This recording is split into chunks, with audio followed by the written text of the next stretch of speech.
I think what I have learned about authenticity in digital is that number one, there's a fine line between it being a requirement, but also an opportunity. It's a requirement in the sense that, well, you better be authentic or I don't have time for that.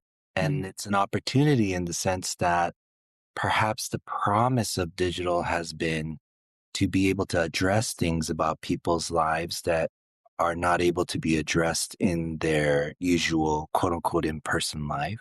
And so that's number one. And then number two, therefore, to be addressing things about people's lives in a much more, some might say personalized, much more contextualized, much more specific way than what is usually done in person, which by nature, if you have a gathering and it is somewhat diverse enough, we might program things or make content that is fairly generic in order to be able to address as many people as possible.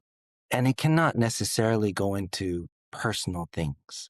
But in digital, I think the chance that and the promise, albeit not always reached, but the chance and the promise is addressing things that are very specific and sometimes about things that we only experience and think about late at night and the kind of arguments that we can only have with ourselves in the car and the kind of questions that we might have for someone who an expert on something that does not yet exist or is not accessible at this point. This kind of thing is mm. the version of authenticity that I have learned about.